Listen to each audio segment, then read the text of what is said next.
संघर्षों के साए में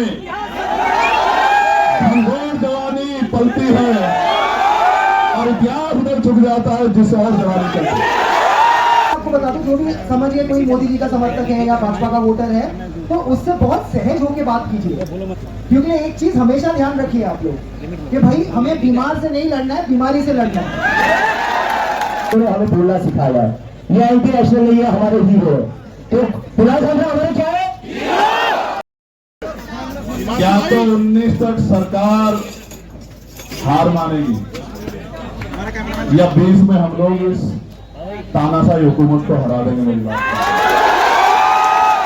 और मैं आज कह रहा हूं, 2 दिन पहले हमारे 3 दिन पहले हमारी बात हुई थी और वो सूरज नहीं है, सौरभ नहीं, मैंने उनसे भी कहा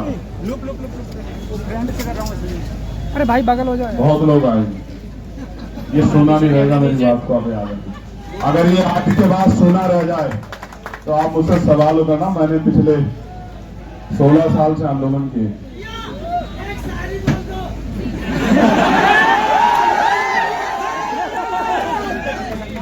संघर्षों के साए में घनघोर जवानी पलती है और इतिहास उधर झुक जाता है जिस और जवानी चलती है।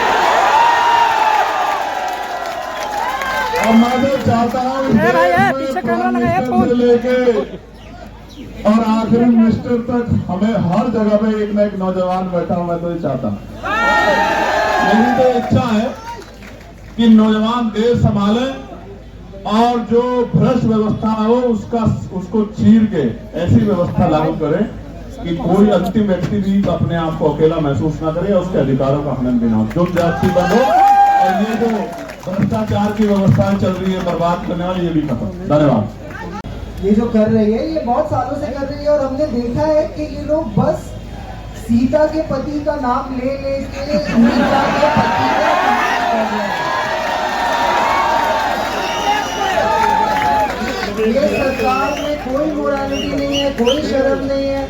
हमारे देश का एक और गांधी 17 दिन से बिना खाए यहाँ बैठा है और गोडसेवादियों को कोई चिंता नहीं है इस बात की। और मैं बताना चाहता हूं कि ये आप स्टूडेंट हो, कोई किसान है, कोई बेरोजगार है, तो पहले तो चीफ जस्टिस ऑफ इंडिया का बहुत बड़ा थैंक यू कि उन्होंने ये पूरा प्रोटेस्ट खड़ा करने में पहली नींव रखी। आज कोई गिग वर्कर है जो नौकरी नहीं ढूंढ पा रहा, जिसको पता नहीं, जिसको अपनी वो रास्ते नापते नापते थक जाता है, उसको पता नहीं है दिन कब खत्म होगा, उसको समझ में नहीं आ रहा है कि संडे को क्यों पेट्रोल के ज्यादा पैसे मिल रहे हैं और मंडे को क्यों पेट्रोल के कम पैसे मिल रहे हैं, पेट्रोल तो उतना ही चल रहा है। ये सब सवालों का सरकार को एक एक करके जवाब देना पड़ेगा। और धर्मेंद्र प्रधान जी का इस्तीफा जो होना चाहिए, उनमें थोड़ी शर्म होती तो दे देते, शायद वो देना भी चाहे, पर मोदी जी बोलेंगे नहीं यार दे मत, मेरा वो 56 इंच का सीना ना 52 हो जाएगा।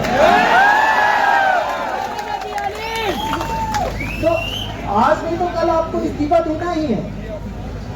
काम हो नहीं पा रहा, एक एग्जाम नहीं करा पा रहे ये लोग। आज आप बताइए कौन से एग्जाम की भर्ती पे हमारा युवा क्या स्टेटिस्टिक लेके चले। जब 20,000 की भर्ती होने वाली होती है, 20,000 लोगों की भर्ती होने वाली होती है, टीचर खुद कहता है कि भैया देखो तुम 10,000 लोग तो ऐसे ही जाने वाले हैं, तो तुम थोड़ी ज्यादा मेहनत करना। अब वो ऐसे ही जाने वाले लोग कौन है? ये जो पूरा दिन मेरिट का डंका पीटते हैं, पेपर लीक से ज्यादा मेरिट कहाँ कॉम्प्रोमाइज होता है? इससे ज्यादा मेरिट का कोई कॉम्प्रोमाइज होता है? और पेपर लीक पे बोलना कि मतलब जहां पेपर सेट हो रहा है वहीं से लीक हो रहा है। मतलब प्रिंटिंग प्रेस तो पहुंचने दो, उसके पहले ही लीक। कोई खरीद रहा है, कोई बेच रहा है, सब इसी धंधे में लगे हुए हैं। और आपको लगता है जो पेपर लीक से सिस्टम में घुसेगा वो किसकी मदद कर पाएगा? कोई सेफ नहीं है ये एनवायरनमेंट में, कोई भी नहीं। आप सोचिए जो तरह का कॉम्प्रोमाइज हो रहा है एंट्री लेवल पे, ये लोग सिस्टम में 40 साल रहने वाले हैं और इनका पहला स्टेप ही कॉम्प्रोमाइज्ड है। तो ये कैसा देश बनाएंगे? आज मैं बता रहा हूँ काफी मुद्दे ये तो मतलब, और पहले मैं आपको बता दूं, जो भी समझिए कोई मोदी जी का समर्थक है या भाजपा का वोटर है तो उससे बहुत सहज होके बात कीजिए, क्योंकि एक चीज हमेशा ध्यान रखिए आप लोग कि भाई हमें बीमार से नहीं लड़ना है, बीमारी से लड़ना है।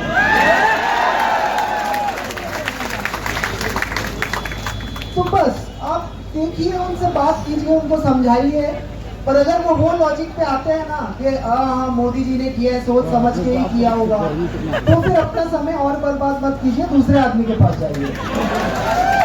ये सिलेबस को साइड में करके आप 6 महीने का गैप देके फिर रिवीजन के लिए आ जाइएगा।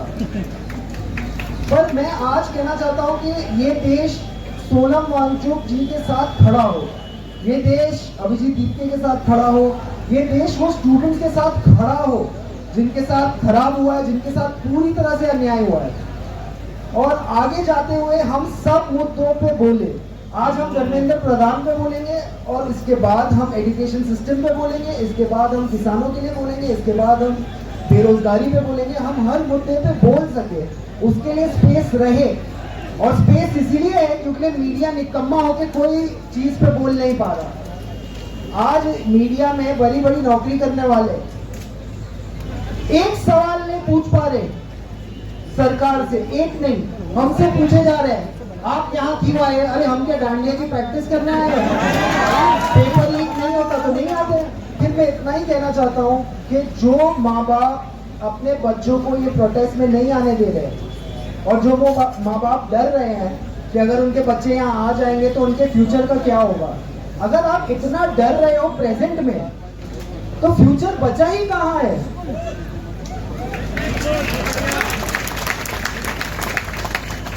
प्लीज जितना आप वक्त दे सकते हैं आप जुड़िए। और काफी स्टूडेंट मूवमेंट्स जो ऑल ओवर इंडिया है उनको भारत का तिरंगा लहराते हुए इस आंदोलन में अपना समर्थन देना चाहिए। यही बात करके मैं आपसे अलविदा लूंगा। Thank you.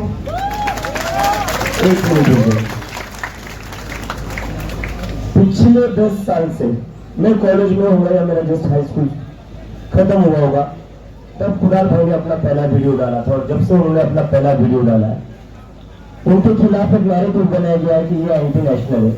लेकिन आज मैं चाहता हूँ आप लोग बोलो कि Kunal Kamra is a hero. इन्होंने हमें बोलना सिखाया है, इन्होंने हमें बोलना सिखाया, सवाल करना सिखाया है। यहाँ पर जितने भी बच्चे मेरी उम्र के, हम सबने इनकी वीडियो देखी थी। वो कौन सी वीडियो थी? मैं सीधा अंबानी जी को वोट क्यों नहीं दे सकता? मोदी जी बीच में क्यों आ रहे हैं? वो सारी वीडियो देखकर हम लोग बड़े बड़े थे। इन्होंने हमें बोलना सिखाया है। ये एंटी नेशनल नहीं है, हमारे हीरो है। तो कुणाल कामरा हमारे क्या है? Kunal Kamra is a hero. Kunal Kamra is a hero. Thank you Kunal भाई, थैंक यू।